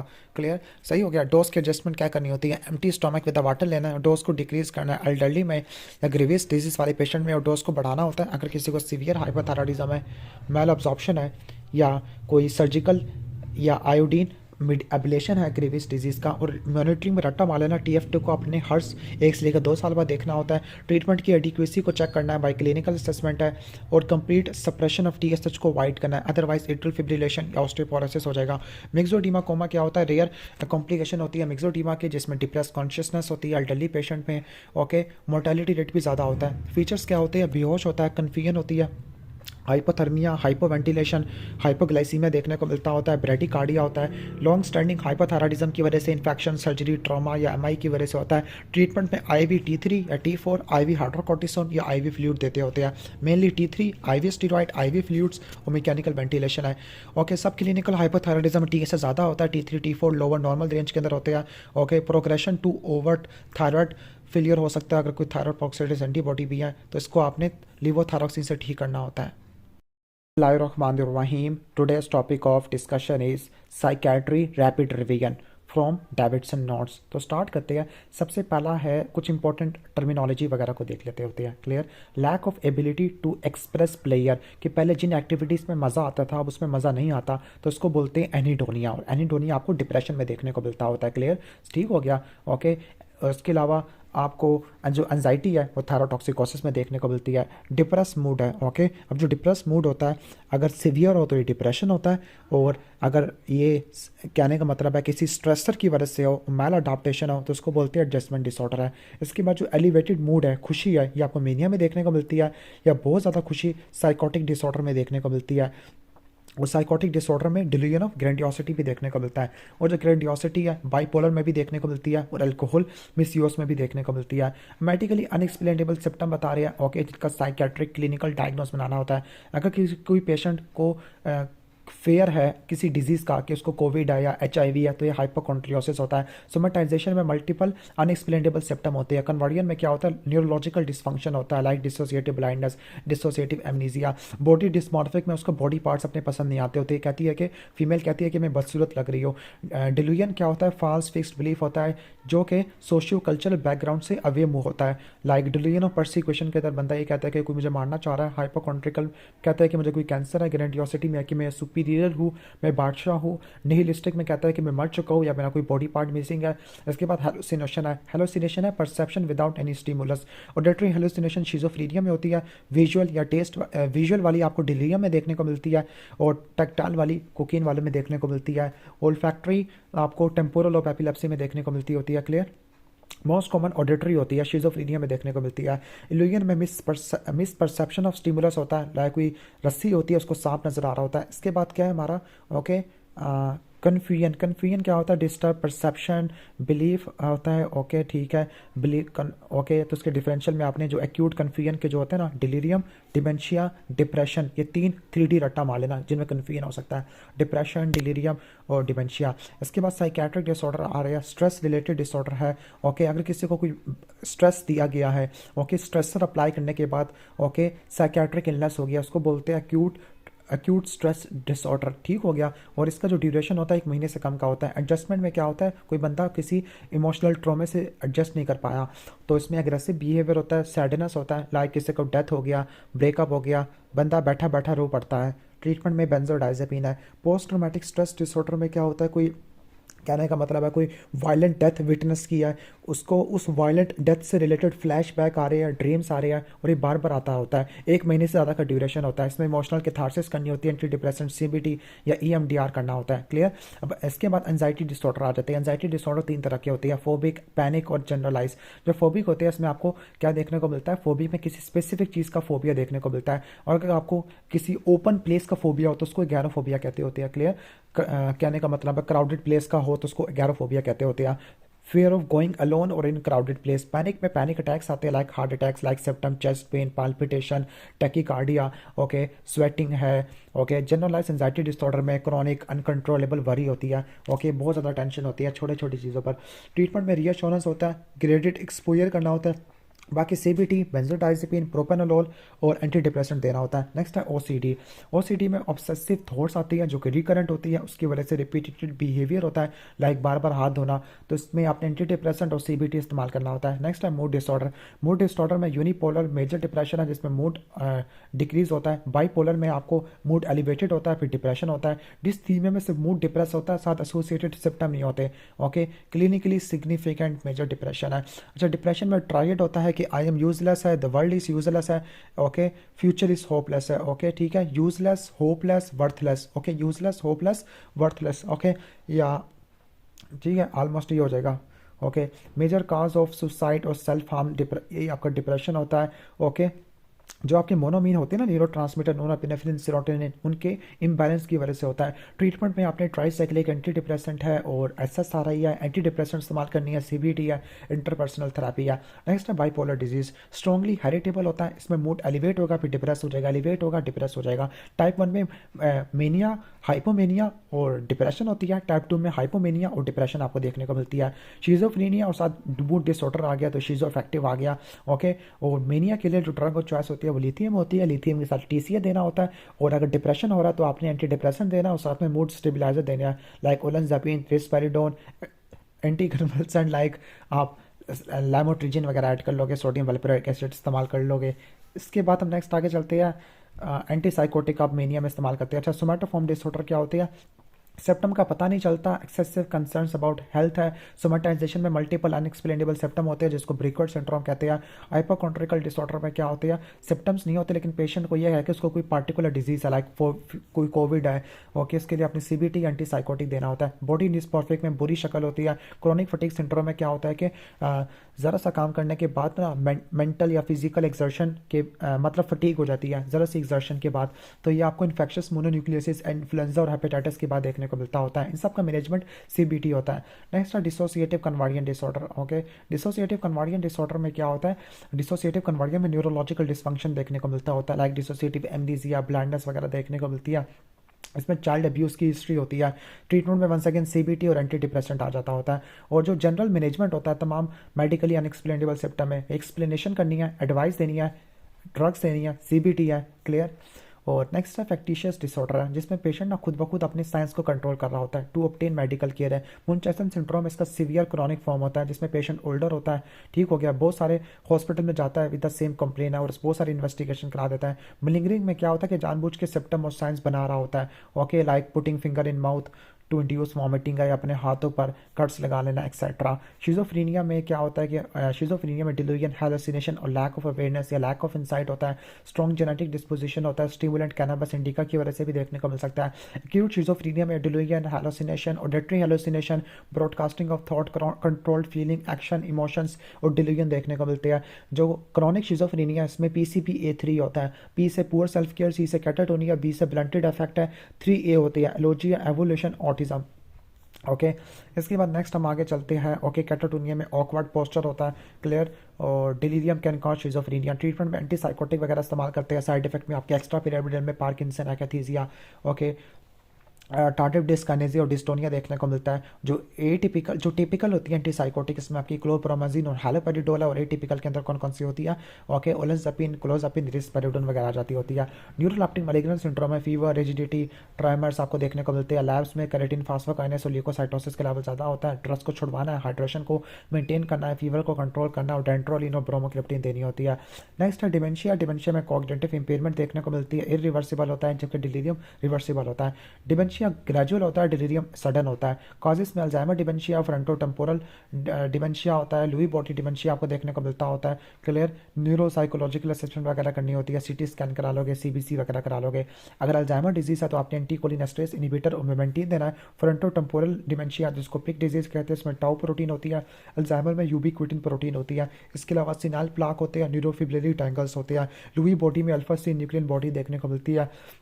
उसके बाद अल्कोहल डिपेंडेंस है, ठीक है। कोई बंदा अगर अल्कोहल को छोड़ दिया अचानक तो उसकी वजह से उसको सीजर्स, ट्रेमर्स, डिलीरियम ट्रेमर्स वगैरह देखने को मिलती होती है, ओके, हेलुसिनेशन वगैरह भी देखने को मिलती है। और कोई बंदा अगर अल्कोहल ज़्यादा ले ले तो इस केस में क्या होगा, वर्निकेज एंसेफेलोपैथी होती है जिसमें कन्फ्यूजन, एटेक्सिया, निस्टैग्मस होता है। और इसकी जो क्रॉनिक फॉर्म होती है, सीवियर फॉर्म होती है, जिसको इरिवर्सिबल फॉर्म भी कहती है, वो है कोर्सोक साइकोसिस। उसमें कॉन्फैबुलेशन, कोमापैथी देखने को मिलती होती है। मैनेजमेंट के अंदर साइकोलॉजिकल सपोर्ट होती है, ओके। अगर विड्रॉल सिम्टम आ रही है तो बेंजोडाइजिपिन इस्तेमाल करना, लाइक डायजीपाम, क्लोडाइजिपोक्साइड है। अगर B1 की डेफिशिएंसी तो B1 देना है, बाकी कैम्प्रोसेट और डाइसल्फिराम इस्तेमाल कर सकते हैं। सब्सटेंस मिसयूज डिसऑर्डर में सिडेटिव में बेंजोडाइजेपिन है, स्टिमुलेंट में कैफीन इस्तेमाल करते हैं। हेलोसिनोजन में LSD आ जाएगा, MDMA आ जाएगा। ऑर्गेनिक सॉल्वेंट में ग्लू स्निफिंग है। ट्रीटमेंट में मेथाडोन इस्तेमाल करना है फॉर सिडेटिव। इसके अलावा आप लाइक ओपिएट्स के केस में लोफेक्साडिन इस्तेमाल कर सकते हैं या नाल्ट्रेक्सोन इस्तेमाल कर सकते हैं। नेक्स्ट है personality disorder, okay. Personality disorder में पर्सनालिटी होती क्या है, इनड्यूरिंग पैटर्न ऑफ बिहेवियर, कॉग्निशन और इनर एक्सपीरियंस, ओके, जो कि एक बंदे को दूसरे बंदे से डिफ्रेंशिएट करती है। अब जो पर्सनालिटी डिसऑर्डर होते हैं, क्लस्टर ए, क्लस्टर बी, क्लस्टर सी है। क्लस्टर ए में बिहेवियर ओड होता है, क्लस्टर बी में ड्रामेटिक और इमोशनल होता है, क्लस्टर सी में आपको क्या होती है, फियरफुल होते हैं, एंशियस होते हैं। क्लस्टर ए में आपके कौन कौन से होते हैं, पैरानॉइड, शिज़ोइड और शिज़ोटिपिकल होते हैं। क्लस्टर बी में आपका हिस्ट्रॉनिक आ जाएगा, ओके, एंटी सोशल आ जाता होता है, नार्सिस्टिक आ जाता होता है, क्लियर, और बॉर्डर लाइन आ जाता होता है। जबकि आपका क्लस्टर सी के अंदर कौन कौन सा आ जाता है, क्लस्टर सी के अंदर आपके लाइक अवॉइडेंट पर्सनैलिटी आ जाती होती है, क्लियर, OCD वगैरह आ जाता होता है, ओके, डिपेंडेंट आ जाता होता है। इसके बाद है एनोरेक्सिया नर्वोसा। एनोरेक्सिया नर्वोसा में क्या होता है कि आपको वेट लॉस देखने को मिलता है, 15% से ज़्यादा का एमनूरिया होता है फॉर एटलीस्ट 3 मंथ है, okay. Distortion of body image है, और आपको क्या मिलता होता है, okay, distortion of body image है। और इसके अलावा avoidance of high calorie food होती है, सही हो गया, क्लियर। और जो कि बुलिमिया नर्वोसा में क्या होता है, बिंज ईटिंग होती है, lack of self control over binge eating है। इसके अलावा सेल्फ इंड्यूस वॉमिटिंग, परगेटिव और डाइटिंग वगैरह करती होती है। दोनों की ट्रीटमेंट में CBT, बेंजोडाइजिपिन वगैरह देते हैं और एंटी डिप्रेसेंट वगैरह ऐड करते होते हैं, क्लियर, ऑलमोस्ट ये हो जाएगा हमारा। डिलीरियम क्या होता है, एक्यूट टॉक्सिक कन्फ्यूजन स्टेट होती है, ट्रांसिएंट रिवर्सिबल होती है। कॉग्निटिव डिसफंक्शन देखने को मिलता है, बूढ़े पेशेंट में देखने को मिलता है, और डिलीरियम का कोई ना कोई काज होता है। आपने डिजीज को आइडेंटिफाई करना, उसके रिवर्सिबल फैक्टर को एक्सक्लूड कर देना है। इसके अलावा मेरी मेंटल स्टेट एग्जामिनेशन करा लोगे, क्लियर, सही हो गया। ट्रीटमेंट के अंदर आपने एंटीसाइकोटिक देनी होती है, ओके, लाइक क्लोप्रोमाजिन वगैरह देनी होती है, क्लियर। और डिलीरियम ट्रीटमेंट्स के लिए क्या देते होते हैं, बेंजोडाइजिपिन वगैरह देते होते हैं।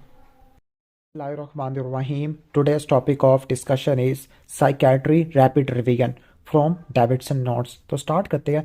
सबसे पहला है कुछ इंपॉर्टेंट टर्मिनोलॉजी वगैरह को देख लेते होते हैं, clear. Lack of ability to express player, कि पहले जिन एक्टिविटीज़ में मज़ा आता था अब उसमें मज़ा नहीं आता, तो उसको बोलते हैं एनीडोनिया। और एनीडोनिया आपको डिप्रेशन में देखने को मिलता होता है, क्लियर, ठीक हो गया, ओके। उसके अलावा आपको जो एंजाइटी है वो थायरोटॉक्सिकोसिस में देखने को मिलती है। डिप्रेस मूड है, ओके। अब जो डिप्रेस मूड होता है अगर सीवियर हो तो ये डिप्रेशन होता है, और अगर ये कहने का मतलब है किसी स्ट्रेसर की वजह से हो, मैल अडाप्टेशन हो, तो उसको बोलते हैं एडजस्टमेंट डिसऑर्डर है। इसके बाद जो एलिवेटेड मूड है, खुशी है, ये आपको मेनिया में देखने को मिलती है, या बहुत ज़्यादा खुशी साइकोटिक डिसऑर्डर में देखने को मिलती है। और साइकोटिक डिसऑर्डर में डिल्यूजन ऑफ ग्रैंडियोसिटी भी देखने को मिलता है। और जो ग्रैंडियोसिटी है बाइपोलर में भी देखने को मिलती है, और अल्कोहल मिसयूज में भी देखने को मिलती है। मेडिकली अनएक्सप्लेनेबल सिम्टम बता रहे हैं, ओके, जिसका साइकेट्रिक क्लिनिकल डायग्नोस बनाना होता है।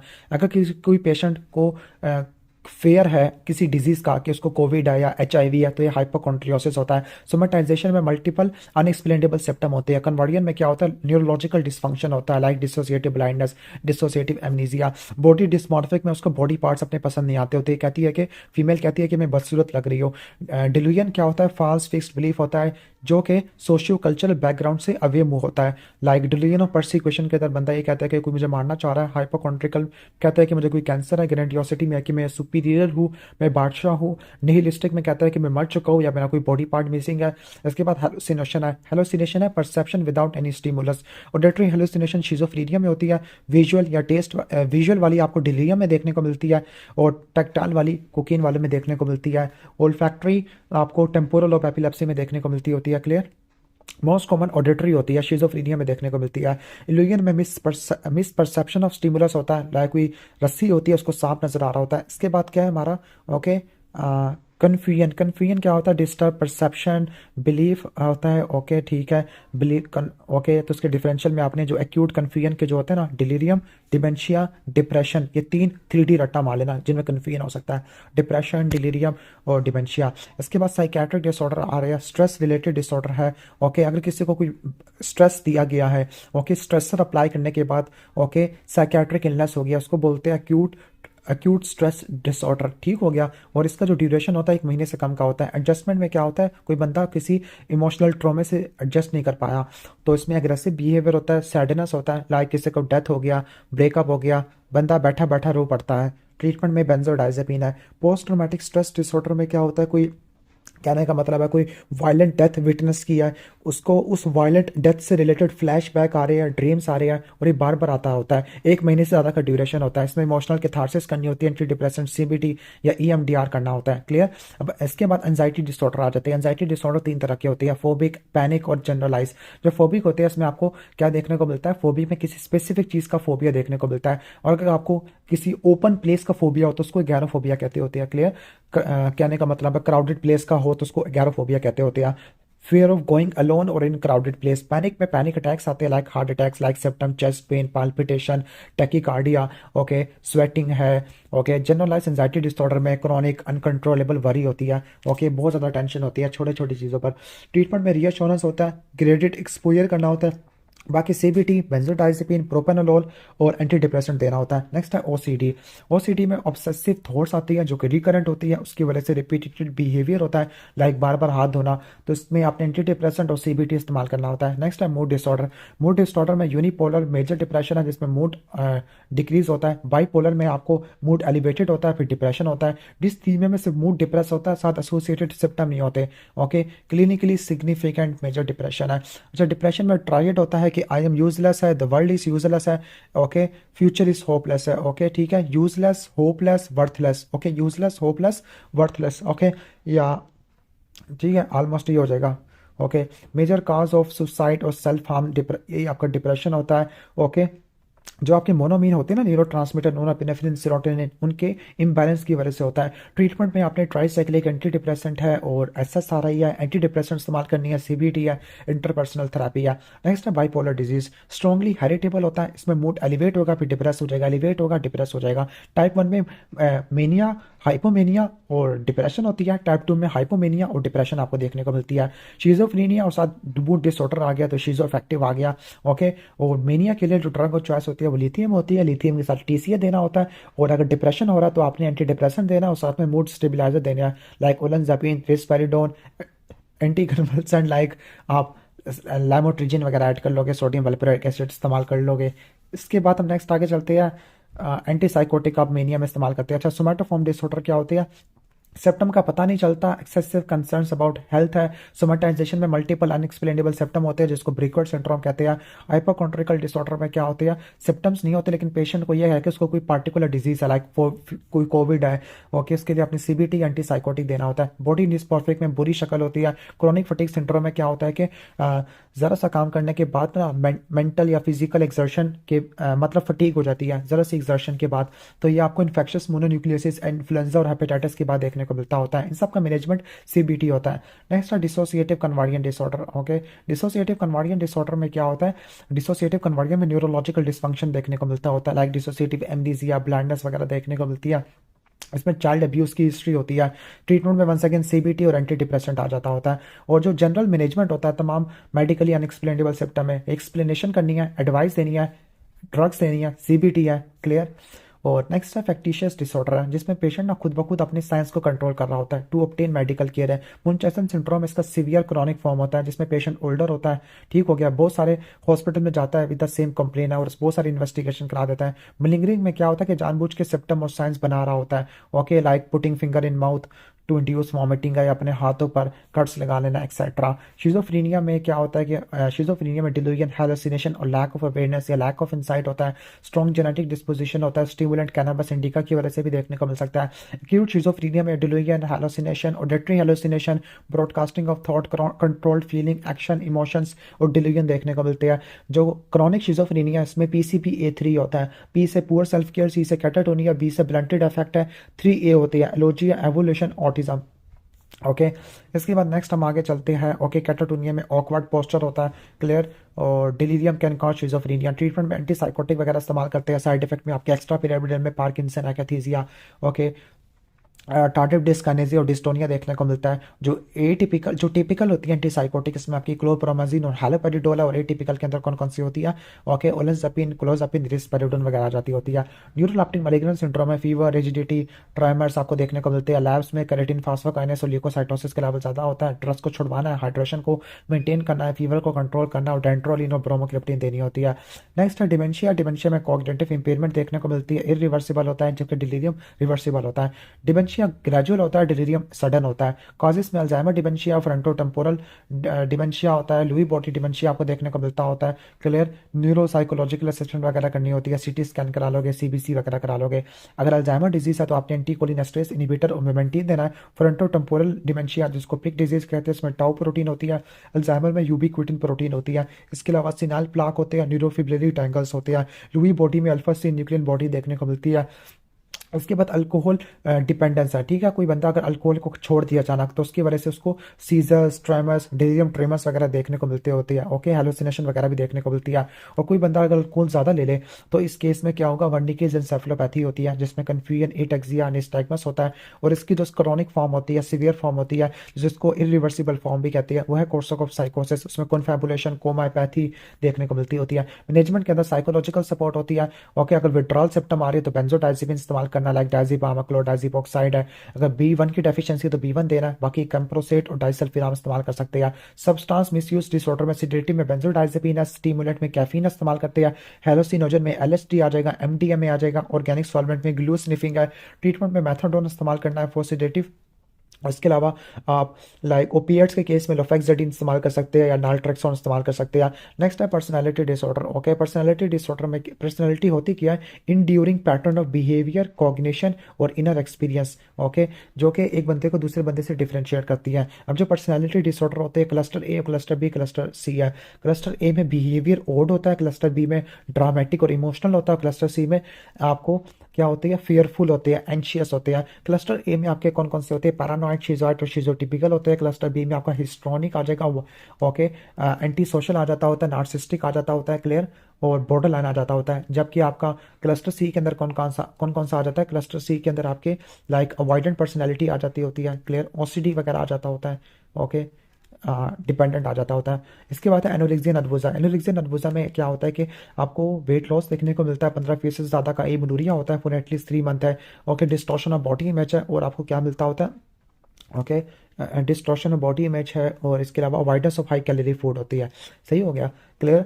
और जो कि बुलिमिया नर्वोसा में क्या होता है? बिंज ईटिंग होती है, lack of self control over binge eating है। इसके अलावा सेल्फ इंड्यूस वॉमिटिंग, परगेटिव और डाइटिंग वगैरह करती होती है। दोनों की ट्रीटमेंट में CBT, बेंजोडाइजिपिन वगैरह देते हैं और एंटी डिप्रेशन वगैरह ऐड करते होते हैं, क्लियर। ऑलमोस्ट ये हो जाएगा हमारा। डिलीरियम क्या होता है? एक्यूट टॉक्सिक कन्फ्यूजन स्टेट होती है, ट्रांसिएंट रिवर्सिबल होती है। कॉग्निटिव डिसफंक्शन देखने को मिलता है, बूढ़े पेशेंट में देखने को मिलता है। और डिलीरियम का कोई ना कोई काज होता है। आपने डिजीज को आइडेंटिफाई करना, उसके रिवर्सिबल फैक्टर को एक्सक्लूड कर देना है। इसके अलावा मेरी मेंटल स्टेट एग्जामिनेशन करा लोगे, क्लियर। सही हो गया। ट्रीटमेंट के अंदर आपने एंटीसाइकोटिक देनी होती है, ओके, लाइक क्लोप्रोमाजिन वगैरह देनी होती है, क्लियर। और डिलीरियम ट्रीटमेंट्स के लिए क्या देते होते हैं? बेंजोडाइजिपिन वगैरह देते होते हैं।